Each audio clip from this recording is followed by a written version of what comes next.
A ver, dudas del programa si quieren y luego, a ver, la compañera y luego aquí adelante.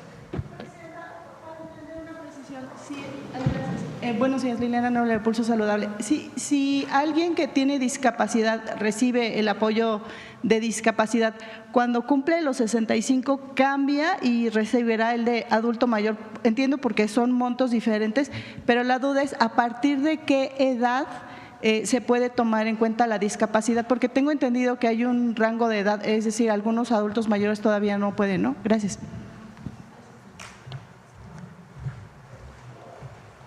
Gracias. Justamente la reforma nos va a ayudar a que podamos otorgar esta pensión de los 0 a los 64 años.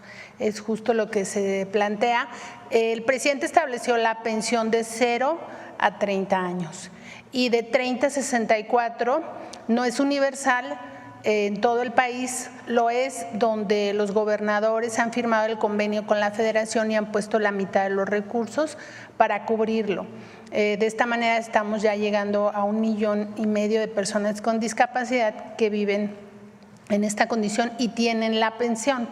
Entonces, la reforma nos va a ayudar a fortalecer que sea de 0 a 64 años y a partir de ahí a 65 la pensión de adultos mayores. Adelante.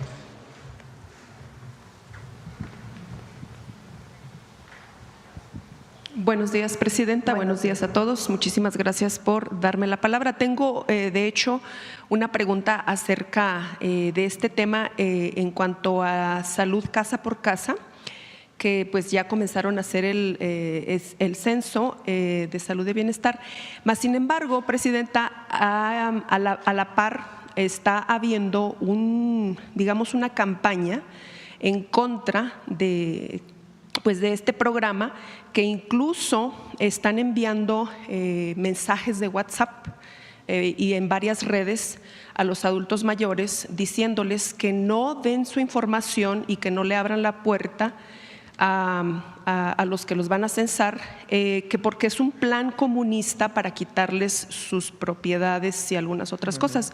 Entonces creo que sí sería una buena oportunidad para que usted aclare esto y que pueda guiar a los adultos mayores que pues están siendo confundidos por estos mensajes que les están llegando, y de hecho pues nos han llegado ya varios de distintas partes del país que están preocupados por esto.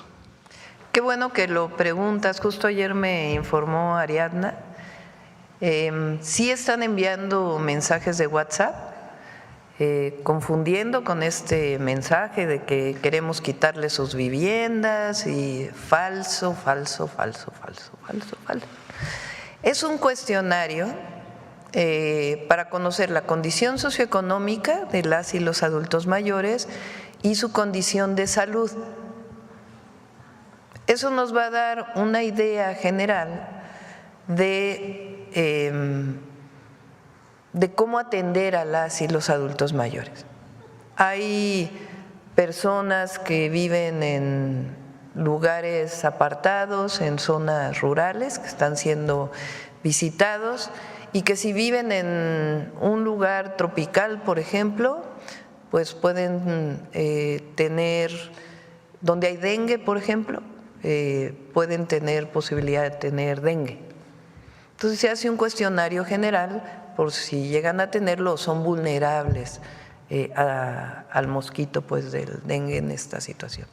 Hay otras personas que tienen dolores de cabeza o tienen algunos síntomas. Hoy vamos a pasar, por cierto, un video de vida saludable sobre ello y no saben que tienen presión alta. Entonces, al hacer el cuestionario, pues ya va a haber una información previa para que cuando llegue el médico o la enfermera, enfermero, puedan ya tener una información sobre la persona. Es voluntario contestar al cuestionario, no es obligatorio. De todas maneras, todas y todos van a recibir la visita y depende de las personas, pues abrirles las puertas para poder ser atendidos. Pero es un programa de bienestar para poderles ayudar y no tiene nada que ver con quitarles su casa o todas estas barbaridades que se están diciendo falsamente a través del WhatsApp. Entonces, que no tengan temor, es algo para bien. Depende mucho de este cuestionario. Si, por ejemplo, van a recibir una visita cada 15 días o cada mes, por si tienen algún problema de salud, o cada 2 meses, si son personas sanas y que sencillamente requieren una visita cada 2 meses para poder revisar sus signos vitales. Muchísimas gracias, Presidenta, por esa aclaración. Y también, como usted sabe, este fin de semana el expresidente Evo Morales pues sufrió un atentado en contra de su vida, pues tuvo que huir, incluso su chofer recibió impactos de bala, y pues quisiéramos saber cuál es su opinión y si usted pues condena estos actos, y de hecho que también pues medios allá en Bolivia pues han querido decir que es un autoatentado, y cuál es su opinión. Muchas gracias. Por supuesto que lo condenamos, nuestra solidaridad con Evo Morales, y siempre un llamado a evitar la violencia, siempre. Que sea la paz y la definición política, la política está para eso, para evitar la violencia. Entonces, nuestra condena a este hecho y también nuestra solidaridad, y siempre la búsqueda de la paz y la no violencia. Y ya por último, Presidenta, ¿cuál es su opinión acerca de los hechos de represión que sufrieron los artesanos en Querétaro también este fin de semana, donde fueron pues sacados, ¿verdad?, de la plaza por vender sus artesanías? Muchas gracias. Igual es el diálogo siempre, por encima de todo. Puede haber un programa de ordenamiento de comercio en vía pública, pero es a través del diálogo como debe resolverse, no a través de… Hay que dar otras alternativas. Las personas que trabajan en vía pública, si no van a estar en un sitio por un programa de ordenamiento, pues hay que darles otras alternativas, porque son familias que viven dignamente. Aquí se hizo un programa, también hubo en algún momento, no como pasó en Querétaro, alguna situación de algún inspector, algún vigilante que tuvo alguna situación de no diálogo, vamos a ponerlo así, con alguna persona, y siempre lo condenamos.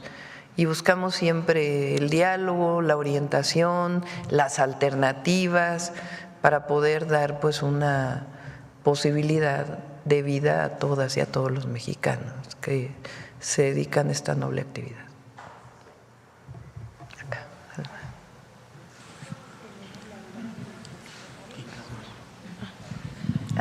Ahora vamos a pasar la imagen del cuestionario para que se conozcan. Presidenta, buenos días. Alma Muñoz de La Jornada. A propósito de lo de Querétaro, quisiera pedirle su opinión sobre el caso de esta niña que está acusada y que a su violador inclusive le están pidiendo que le resarce el daño. Sí, está en contacto Citlali con la familia, no estamos de acuerdo y estamos en contacto con la familia para poder apoyar tanto legalmente como en lo que se requiera. ¿Fondo o qué es lo que pretenden? Pues el apoyo. Yo creo que no se debe criminalizar, y menos a una niña de 14 años. Gracias. Y sobre, temas muy parecidos, en el caso de La Jornada traemos que mujeres de zonas pobres son extorsionadas sexualmente por piperos a cambio de agua aquí en la Ciudad de México. ¿Tiene alguna información sobre este asunto? Sí, lo leí en la mañana. No tenía información sobre ello, pues que se investigue. El agua es un derecho y si se están dando casos así, pues debe atenderse. Entonces, primero que se investigue para ver si es que está ocurriendo realmente esta situación, y pues ahí con la jefa de gobierno pues que se tomen cartas en el asunto. Clara es una mujer muy sensible y estoy segura que lo va a atender. Gracias. Y Y sobre los hechos de violencia ocurridos ahora en Mazatlán, ¿qué le informaron en el gabinete? Sí, Sinaloa tiene pues una situación especial, ustedes la conocen, producto pues de esta detención que hubo, que todavía se pide información, que fue una detención en Estados Unidos a partir de un proceso que no está muy claro todavía. Y se está atendiendo sobre todo con presencia y con inteligencia. El día de mañana es el informe de seguridad y se puede dar más información sobre el caso de Sinaloa y otras entidades de la República. La última pregunta de mi parte es su opinión sobre el regreso de Iberdrola al sistema mexicano eléctrico tras la aprobación de nuevas reglas para el uso de baterías de almacenamiento de energía. Se dice que con esto finaliza el litigio que con esta firma tenía el expresidente AMLO. ¿Qué información tiene? Vamos a presentar muy pronto el Plan Nacional de Energía.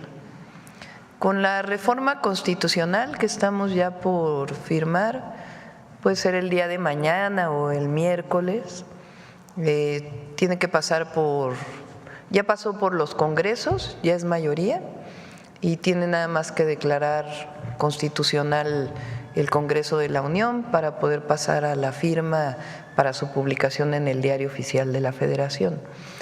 Esta reforma constitucional es muy importante, es regresarle al pueblo de México, a Pemex y a Comisión Federal de Electricidad.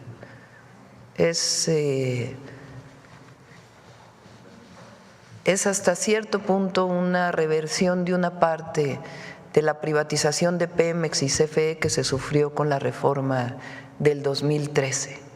Entonces, fortalecer a las empresas públicas como empresas públicas, porque con el nombre que le habían dado en la reforma del 2013 de empresas productivas del Estado, aunque formalmente eran del Estado, al hacerlas productivas y quitarles el nombre de públicas, hacían que solamente su regulación estuviera en el marco mercantil y que dejaran en realidad de pertenecer al pueblo de México.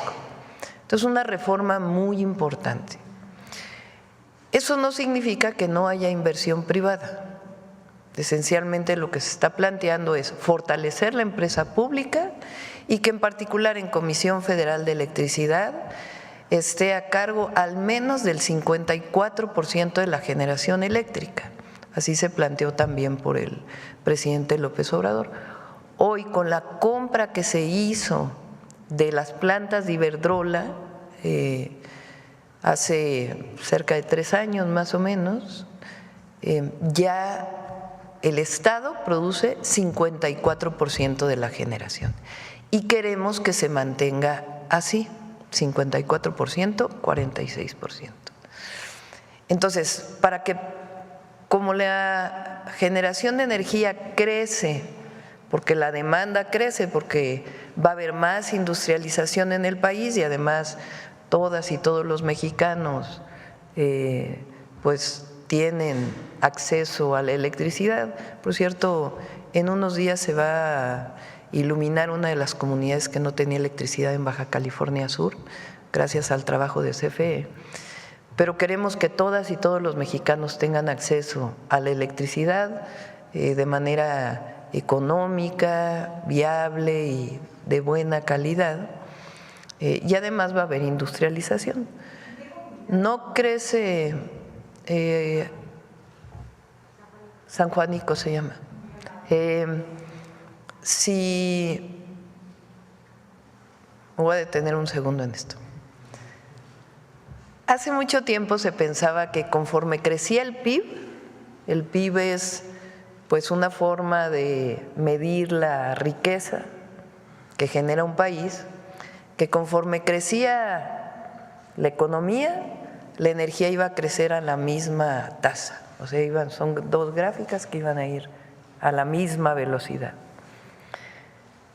Durante mucho tiempo se desarrollaron procesos de eficiencia energética, ahorro de energía, Y entonces hoy se sabe que no necesariamente deben crecer a la misma velocidad, que puede crecer el PIB y la energía, si se usa más eficientemente, pues entonces crece, pero no al mismo ritmo. Pero de todas maneras va a haber crecimiento en la generación eléctrica. Eso significa que CFE, la empresa pública, pues debe todavía generar más electricidad y una parte de ella con fuentes renovables de energía, porque queremos que contamine menos e impacte menos en el cambio climático global. Y otra parte, el 46% que le toca a los privados, pues también va a crecer. ¿Cómo va a crecer? Esas son las reglas que estamos determinando. Hay una parte muy importante, porque antes se decía, si tienes fuentes renovables de energía y eres un privado, antes de la reforma constitucional que se acaba de aprobar y antes de que llegara el presidente López Obrador, si tienes energía, fuentes de energía renovable, y eres un privado, puedes entrar automáticamente a la red y además no pagas la red de transmisión. Esa era la regla. ¿Qué problema tienen las fuentes renovables? Que no siempre están funcionando. Como es solar, pues entonces cuando hay sol generan, cuando no hay sol no generan. La eólica, ¿qué problema tiene? Pues cuando hay aire genera, cuando no hay aire no genera, o cuando hay viento más que aire no genera. Entonces les llaman intermitentes. Pero el sistema eléctrico debe recibir una energía constante, porque si no, pues estas intermitencias generan problemas incluso técnicos. Entonces ahora se cambió la regla y se van a cambiar las reglas. No puedes entrar en cualquier momento, bajo cualquier circunstancia, porque incluso vas a generar problemas técnicos. Entre las reglas que se están planteando es, tienes que tener bancos de baterías, tienes que tener un sistema que garantice que el voltaje va a ser constante, o sea, reglas técnicas. Esas reglas para el 46% lo está trabajando en este momento Comisión Federal de Electricidad y la Secretaría de Energía. No se han definido todavía, se están trabajando. Entonces, esta idea de que Iberdrola entra como entraba antes, pues no necesariamente. Sí va a haber espacio para la inversión privada, pero con ciertas reglas. Y esas reglas tienen que ver con la transmisión de electricidad, con que lo que entre al sistema sea, no genere problemas técnicos, vamos a decirlo así, y siempre la empresa pública, la que es del pueblo de México, va a garantizar que tenga el 54% al menos de la generación eléctrica. Vigilancia sobre empresas como Iberdrola y todas aquellas. Más que vigilancia, reglas claras, que le ayudan al privado y que le ayudan al sistema público y que le ayudan en general, pues, a la nación y al servicio público que todos recibimos. ¿Qué más? Acá por acá. A ver, vamos a poner el cuestionario que se está haciendo para que se conozca. A ver, en lo que lo ponen, adelante. Buenos días, doctora, Presidenta de la República, Secretaria Ariadna. Buenos días a todas y todos. Sósimo Camacho, de Luces del Siglo. Se ha dicho en semanas anteriores, a propósito de esta sentencia en contra de Genaro García Luna, pues sobre los saldos que generó este personaje en su paso por la vida pública. Se ha hablado de su paso por el narcotráfico, pero también de un esquema para extraer recursos públicos en las que no se había comentado, pero también habría que señalarlo, hasta periodistas en este esquema se encuentran también. Pero lo que no se ha dicho prácticamente nada son sobre los saldos sociales de la persecución que generó contra movimientos campesinos, contra movimientos estudiantiles, contra movimientos incluso de colonos y de trabajadores, porque Genaro García Luna se formó en el CISEN, donde se le enseñó que todo campesino que se organiza es sospechoso de subversión. En ese sentido, persiguió prácticamente de manera obsesiva a la Organización Campesina de la Sierra del Sur de Guerrero. Incluso sobrevivientes de la masacre de Aguas Blancas después fueron perseguidos por Genaro García Luna, a instancias incluso también de algunos empresarios poderosos que estuvieron, pues que fueron muy cercanos al propio Genaro García Luna. Hoy está preso todavía Antonio Barragán Carrasco, sobreviviente de la masacre de Aguas Blancas, integrante de la Organización Campesina de la Sierra del Sur, después de más de 24 años, 13 de los cuales los ha pasado sin sentencia. ¿Qué se puede hacer, Presidenta, para atender este tipo de saldos que todavía estamos viviendo en este país y que corresponden al periodo de Genaro García Luna? Sí, qué bueno que lo mencionas y lo vamos a revisar. Vamos a revisar este caso y otros casos. En efecto, durante ese periodo los movimientos sociales se asumían como criminales cuando eran producto de una injusticia. Entonces vamos a revisar el caso de Antonio Barragán y le voy a pedir a la secretaria de Gobernación que tome este caso. Muy amable, Presidenta. Y también en otro caso, precisamente saldos de este tipo, este fin de semana se cumplieron 13 años de una ejecución extrajudicial en contra de un tesista de la Universidad Nacional Autónoma de México, activista, él también estudiante de la Facultad de Filosofía y Letras, Carlos Sinué Cuevas Mejía. Se cumplieron 13 años de esta ejecución y de la cual no avanzan prácticamente ya las investigaciones. Lo que se pudo averiguar ha sido prácticamente gracias por el tesón de la propia madre, Lourdes Mejía, que ha tocado puertas, ha recibido pues también la cerrazón de muchas, el desprecio, a veces los insultos, pero gracias a ella se pudo averiguar que en la ejecución de este estudiante se encontraban dos patrullas. Hay videos que lo acreditan, 2 patrullas, una de ellas en el momento de la ejecución se fue, regresó como si apenas se enterara del asunto y también a propósito de las investigaciones generadas en la Fiscalía de la Ciudad de México, se pudo acreditar la presencia de integrantes del Ejército Mexicano, de inteligencia. Se pudo acreditar también que este alumno había sido ya acosado al interior de la Universidad Nacional Autónoma de México por personajes vinculados pues al propio Ejército Mexicano. En ese sentido, comentarle, Presidenta, que las investigaciones ya no avanzan, se ha tocado prácticamente con pared, hay destrucción de pruebas, videos que la Universidad Nacional Autónoma de México dice que perdió o que quedaron obsoletos, bitácoras de policías que supuestamente se perdieron en una inundación, es decir, una serie de destrucción de pruebas que hasta el momento no avanza estas investigaciones. ¿Qué le puede decir usted a la señora Lourdes Mejía y a quienes están buscando justicia en este caso? Lo revisamos también. Voy a pedir a Rosa Isela que pueda entrar en contacto. Muy amable, muchas gracias. Gracias. A ver, por acá.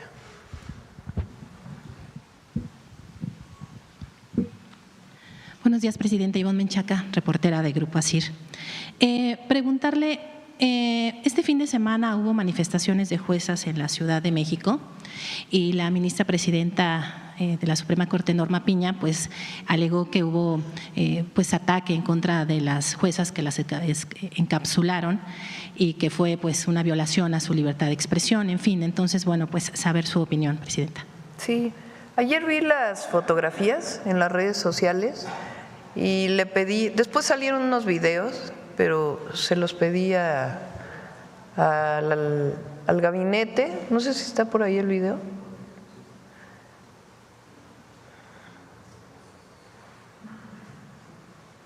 Es el momento en que están entrando los pilotos de Fórmula 1.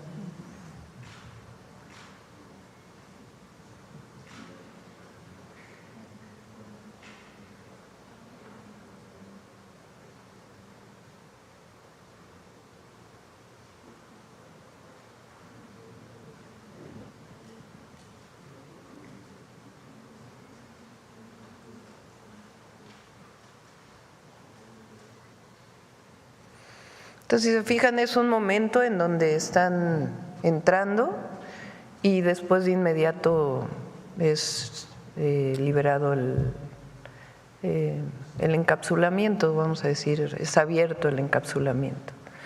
Esa es la información que tenemos, pero entiendo que van a dar más información.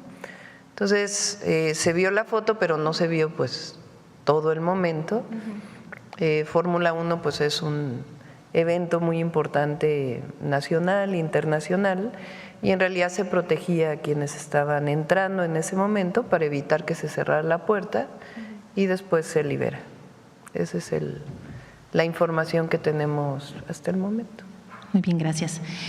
Preguntarle si nos puede dar algunos avances en el marco de los programas sociales. Que por cierto, también nuestra felicitación al Checo Pérez, porque luego que vienen ahí las críticas y todo lo demás, y siempre a las y los mexicanos deportistas que tienen, a veces no salen bien en una competencia, pero se levantan y compiten en la siguiente, y eso es lo que hay que aplaudir. No luego esta cosa de que se va todo el mundo contra el deportista, el atleta, el piloto. Entonces siempre hay que apoyar a todas y a todos los mexicanos. Gracias. Preguntarle entonces, de este programa del sistema de educación inicial, decía que no íbamos a regresar a las guarderías, a todo aquel sistema que bueno pues se interrumpió o se cerró, ¿no? Para las madres trabajadoras. Si nos podría adelantar si ya tiene algunos avances de este programa, que me parece que es fundamental y que hace falta. No sé si tenga ya algunos avances que nos pueda compartir. Planteamos, las estancias infantiles de Calderón fueron un negocio. Ese fue el grave problema. Supuestamente era para ayudar a las madres, y en realidad fueron concesiones que ni siquiera cumplían con las más mínimas condiciones, pues con la tragedia que vivió todo el país, porque no solo los padres y madres de la guardería ABC. Entonces estaba planteado como un negocio para quien cuidaba a niños o niñas. Y en realidad la educación inicial, porque así debe considerarse, más que una guardería. Yo fui a guardería a los 8 meses, una guardería del ISSSTE. Mi mamá trabajaba, mis hijos fueron a guardería del Seguro Social. Pero más que guardería, porque guardería quiere decir guardar a los niños, pues en realidad hoy se sabe que es un proceso no solamente de cuidados que ayuden a la madre a que pueda salir a trabajar, si es el caso, si es que así lo desean, sino también es un proceso en donde las y los infantes pues entran en un proceso educativo desde los primeros meses o los primeros años de vida. El Instituto Mexicano del Seguro Social tiene sus propias guarderías, aunque en realidad entró un proceso de concesión en aquella época. El ISSSTE también subrogó prácticamente todas sus estancias infantiles, sus guarderías. Y ahora queremos entrar a un esquema como parte de esto que se llama el Sistema Nacional de Cuidados.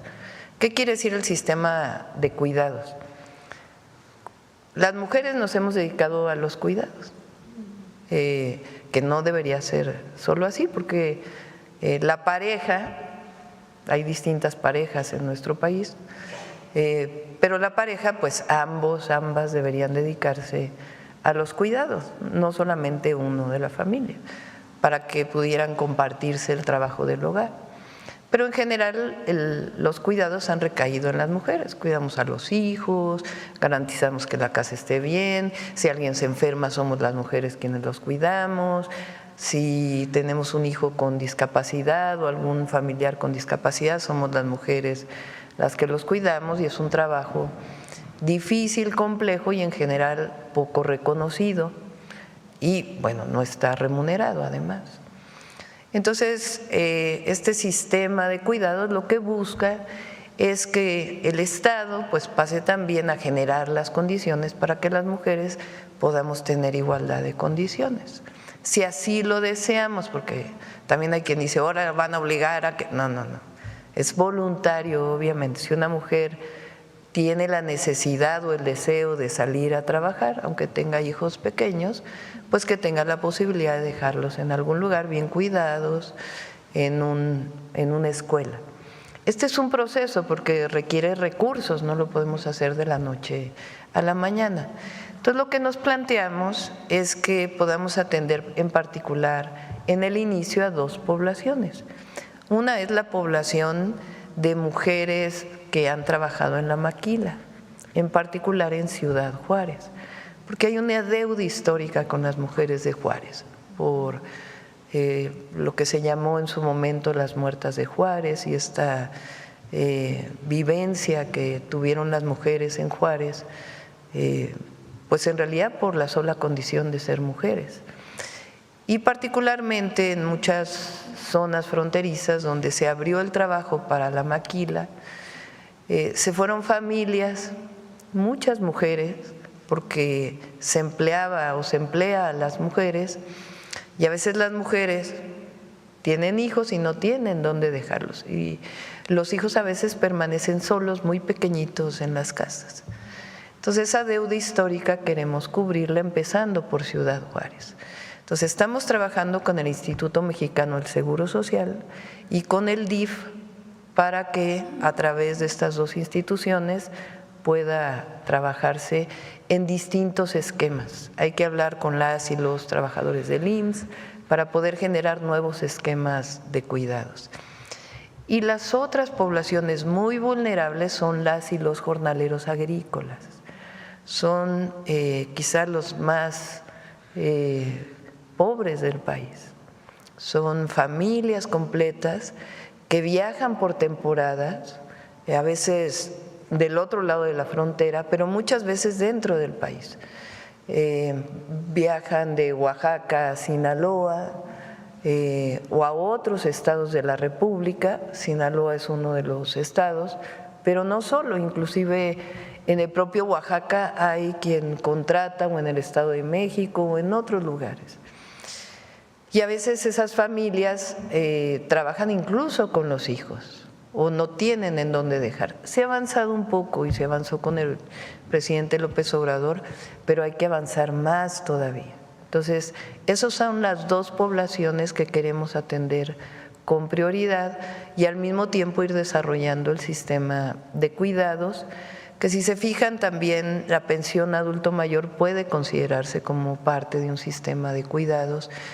El salud casa por casa también es parte de un sistema de cuidados, pero el apoyo a las mujeres en particular, para que podamos dejar a nuestros hijos e hijas en un lugar bien cuidados y que aprendan, pues es algo que tenemos que ir avanzando poco a poco. Ya para finalizar, Presidenta, la semana pasada una diputada de Morena, Julieta Vences, presentó una iniciativa de reforma al artículo 323 del Código Penal Federal para despenalizar el aborto a nivel nacional hasta las 12 semanas. Entonces, bueno, preguntarle su opinión y si apoyaría esta iniciativa. Ya decidió la Corte en este caso, yo lo he planteado. La Corte ya hizo una norma general para todo el país y ahí está pues la definición. Y ya cada entidad de la República, hay muchas entidades que han despenalizado, pero la Corte ya tiene una orientación en este caso.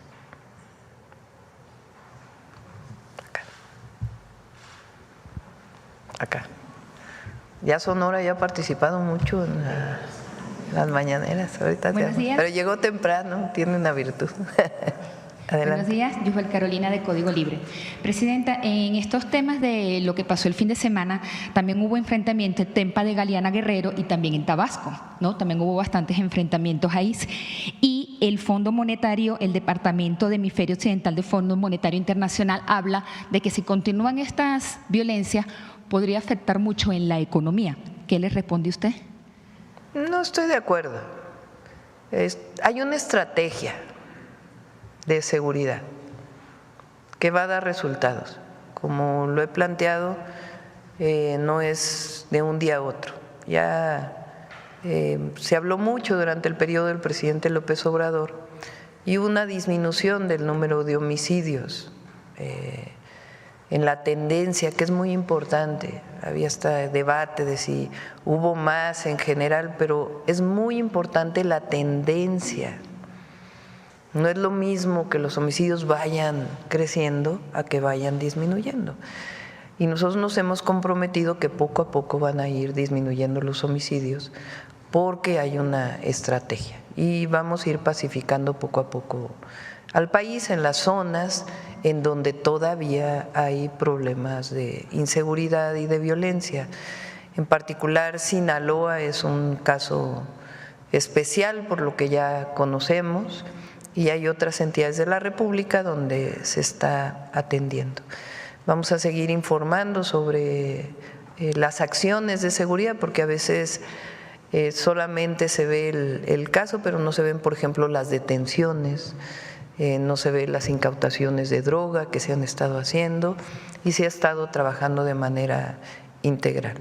Entonces, vamos a seguir trabajando y la economía de México está sólida.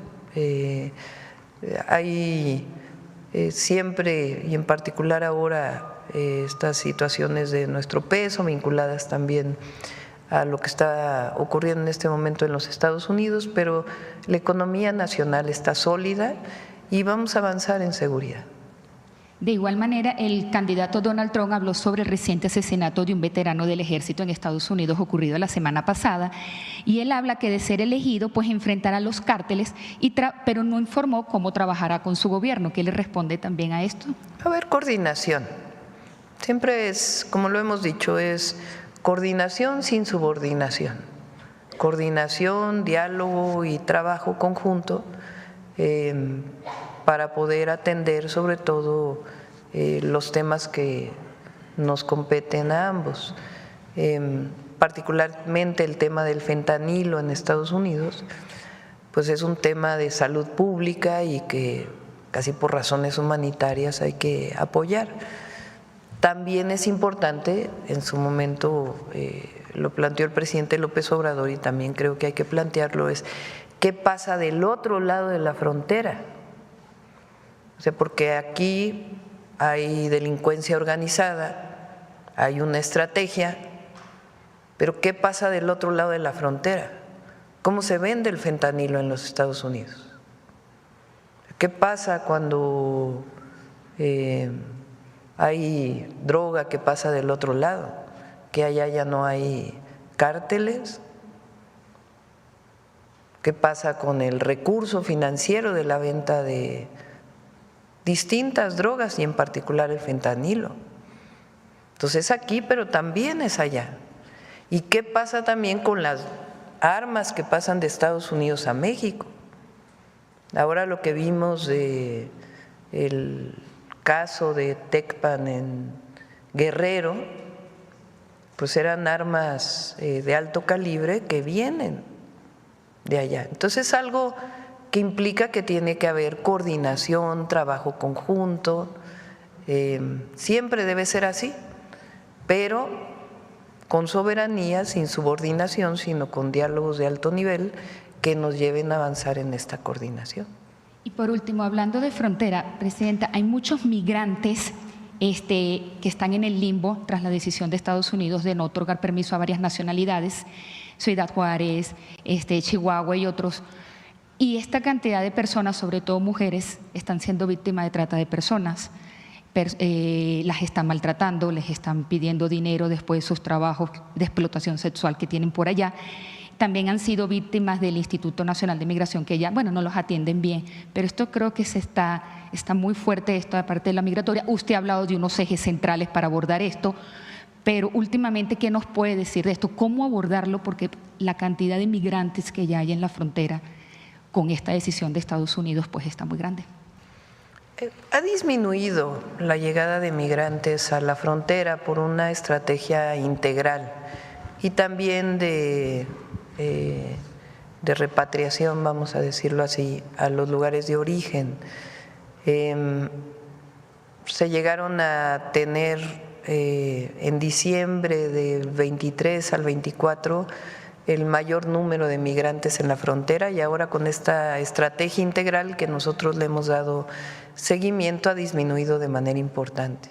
Hay trabajo con los gobiernos de Centro y Sudamérica para evitar la migración y nosotros vamos a seguir insistiendo en el fondo, que es la atención a las causas. Necesariamente, por supuesto, debe haber atención humanitaria, bienestar, tiene albergues muy importantes. Ariadna le da seguimiento personal a casos. Hace unos días me platicó de una mujer que lamentablemente tiene cáncer y le están atendiendo, cuidando en uno de los albergues. Es decir, hasta ese nivel de atención se tiene en los albergues de bienestar, en donde la propia secretaria tiene información de la situación que están viviendo y hay atención humanitaria. Y hay que seguir avanzando en ello. Pero para disminuir la migración, atención a las causas. Y ese siempre va a ser nuestra narrativa, nuestra orientación. Llegue el presidente Trump o la vicepresidenta Harris, esa es nuestra política, de que debe atenderse las causas profundas de la migración, porque la gente no migra por gusto. La gran mayoría, habrá casos, pero la gran mayoría migra por necesidad.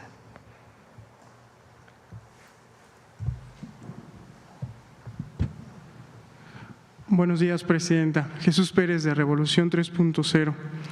El mundo debe saber de la violencia, el narcoterrorismo y la destrucción de la democracia en México. Marco Cortés, este fin de semana, hablando de la doble vida de la que estaba hablando ahorita del PAN, mi primera pregunta sería, ¿cómo reacciona a este boletín de Acción Nacional?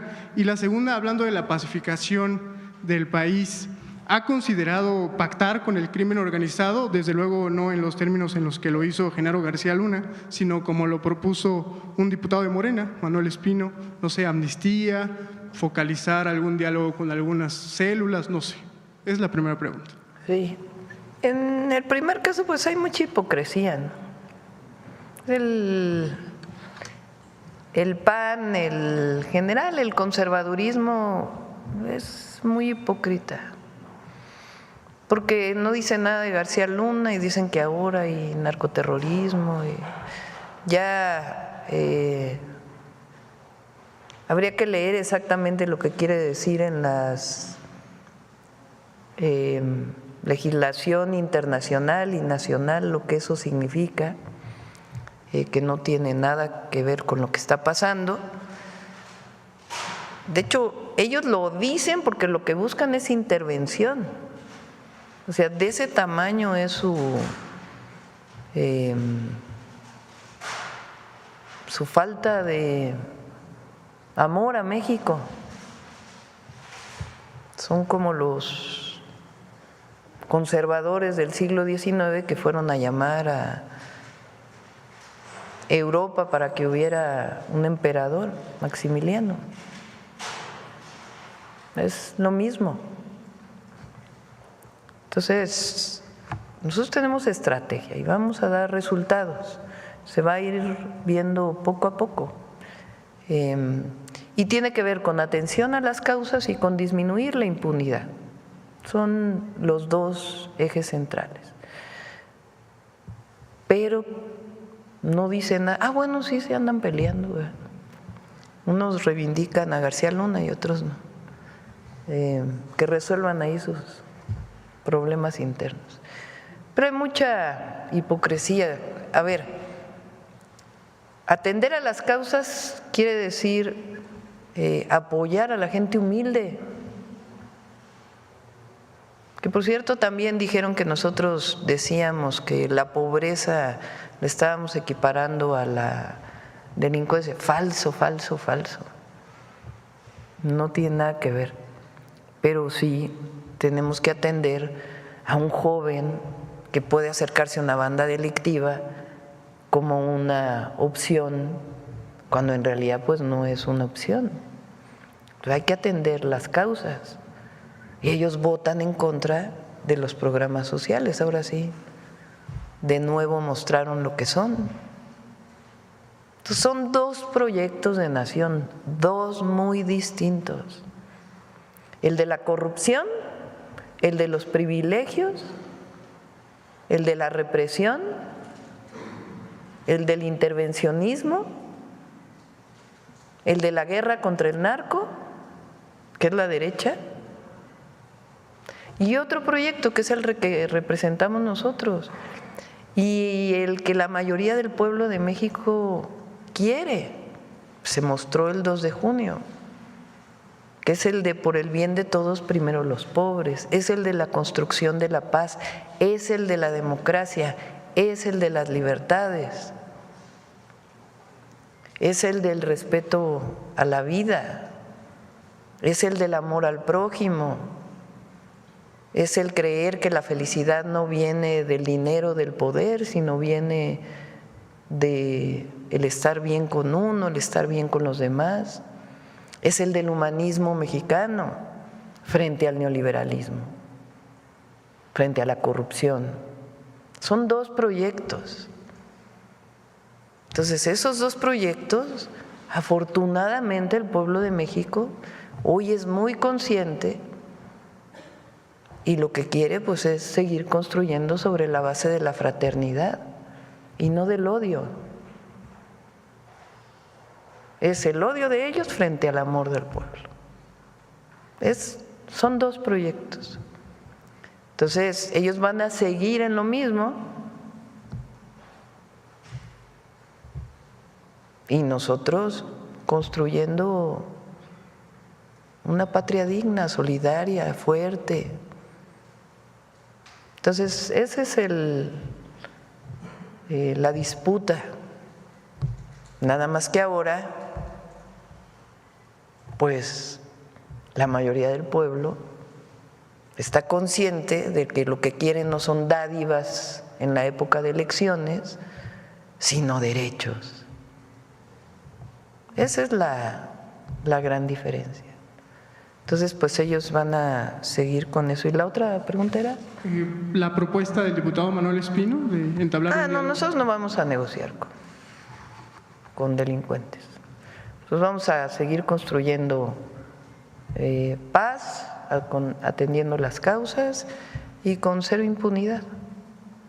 Siguiendo en el mismo tema, este fin de semana también trascendió un editorial de Desde la Fe, a una semana del homicidio de Marcelo Pérez en Chiapas, y bueno, ha habido varias expresiones, la ONU, el Papa Francisco, incluso el Departamento de Estado, pero destaco esta porque Carlos Aguiarretes, quien es el que está detrás de esto, de la Arquidiócesis Primada de México, reprochó que ya se habían hecho denuncias, que no se atendieron al sacerdote, pero insistió en que se deben exigir acciones efectivas y sentencia con esta frase: la violencia ya no se aguanta.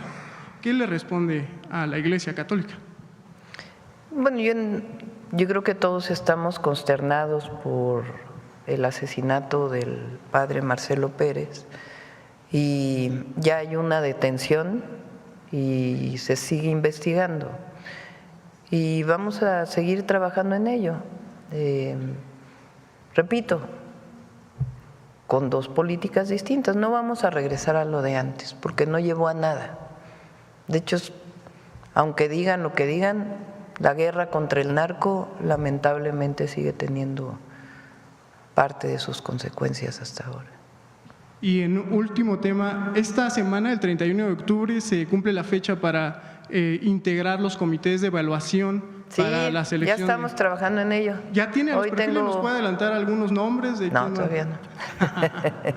Ya le voy a presentar esta semana. Recuerden que tenemos que presentar a 5 personas reconocidas que son los que van a seleccionar a las personas que van a participar en la elección de jueces, de las y los jueces, magistrados y ministros. Lo mismo tiene que hacer el Congreso, 5, y lo mismo tiene que hacer la Corte, presentar a 5. Y a partir de ahí vamos a abrir canales públicos para que sea muy transparente el proceso. Se va a abrir una convocatoria, se va a dar a conocer quiénes se inscribieron, quiénes pasaron la primera prueba, que es que realmente cumplan con los requisitos que están establecidos en la Constitución. Si hay entrevistas por parte de la comisión, van a ser públicas, no va a haber nada en lo oscurito, eso es por parte del Ejecutivo de la Presidenta lo que hemos planteado, es decir, si son 5 personas y se va a entrevistar a quienes van a participar primero en la tómbola y luego en la elección, que sea abierto, que todo el pueblo pueda ver quiénes son, quiénes están inscribiendo, por qué quieren ser jueces, magistrados, ministros. Vamos a abrir un espacio, lo hemos pedido, lo hemos solicitado ahí a los medios públicos para que se conozca. Entonces ya mi idea es que sean 3 mujeres y 2 hombres.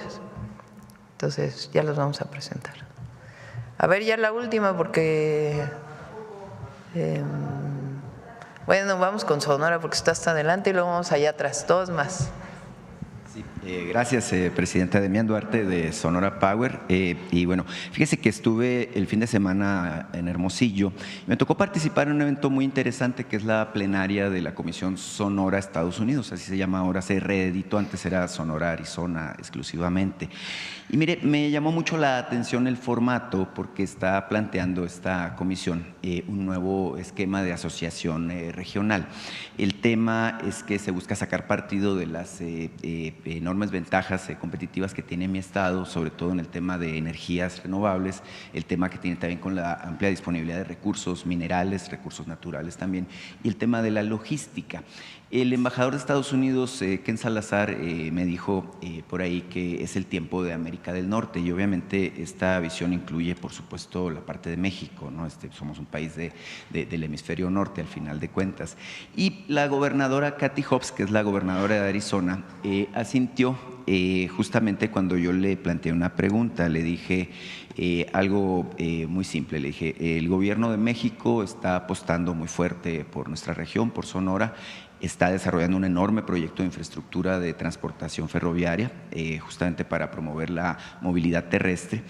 Van a vincular al centro del país con su estado, con Arizona, a través de Nogales. Entonces la pregunta para ella fue en su momento si estaría ella dispuesta e interesada en promover el desarrollo también de una conexión vía ferrocarril hacia las ciudades de Arizona, Tucson y Phoenix en particular. La gobernadora dijo que sí, que incluso pues ella gestionaría en su momento la posibilidad de establecer esta vinculación hacia el estado de Arizona, y evidentemente esto vincularía pues a todo el sistema ferroviario de los Estados Unidos con México. Mi pregunta en particular, Presidenta, es justamente cómo ve este modelo de asociación, qué expectativas le plantea, bueno, que ahora los Estados Unidos estén hablando de que es el momento de América del Norte y que México es un actor fundamental en esta nueva dinámica que se está abriendo. Sí, muy bien ahí el gobernador Durazo, la verdad, ha hecho un gran trabajo para el desarrollo del Plan Sonora. Estados Unidos hizo una orientación para que los semiconductores, que muchos de ellos se fabrican en Asia, particularmente en Taiwán, comenzaran a producirse en Estados Unidos, y uno de los lugares que ha tenido un boom en este sentido es Arizona.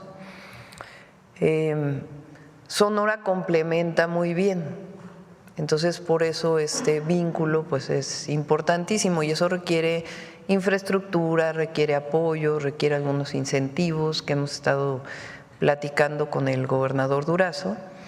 Entre otros el ferrocarril que planteas, hay también una carretera que está planteada incluso, digamos, fuera de la parte de semiconductores, como parte de un plan turístico hacia Puerto Peñasco.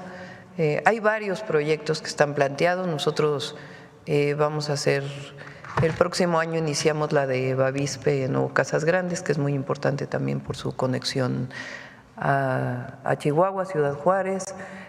Continuar la carretera de Guaymas a Chihuahua. Entonces hay varios proyectos de infraestructura y ahí vamos a apoyar en todo lo que se requiera. Y en efecto, nosotros hemos planteado que esta idea de que el proteccionismo es de cualquiera de los presidentes que gane, de que todo lo que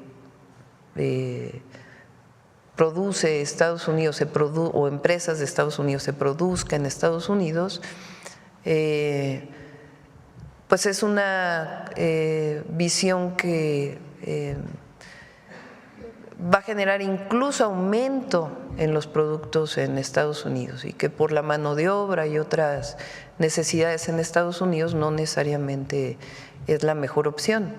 Por eso hemos planteado que con Canadá y México nos complementamos, no competimos, y que además este esfuerzo debe irse hacia todo el continente. Entonces esa va a seguir siendo nuestra posición y esta integración que se plantea en Sonora pues tiene muchas posibilidades para Sonora y para todo el país. Claro que sí, seguimos dando pasos para hacer lo que le planteaba, ¿no? Ser la locomotora del nuevo desarrollo de México. La verdad estamos muy emocionados por todo esto. Mire, cuando voy a Sonora platico mucho con la gente, con el pueblo. Mucha gente me saludó y me dijo, oye, pues qué bueno que estás ahora con la presidenta, comunícale, bueno, que estamos con ella, que la apoyamos y que sobre todo lo que le ha gustado mucho a la gente de Sonora pues es la congruencia con la que usted se conduce. Este primer mes ha sido muy intenso en todos los aspectos. Que usted la semana pasada retomó el tema de la educación gratuita y ahí es donde me quiero detener un poquito. Mire, en la campaña debe usted recordar que yo le planteé el caso de mi universidad, la Universidad de Sonora, que a diferencia de la UNAM, a nosotros sí nos convirtieron en el laboratorio del neoliberalismo, es decir, nos impusieron una ley orgánica injusta, antidemocrática, nos impusieron un modelo de cuotas. La ley 4, así llamada, que la impuso en su momento el gobernador Manlio Fabio Beltrones, pues ya fue derogada. Hay una ley que ya abre un juego mucho más abierto y más democrático de participación.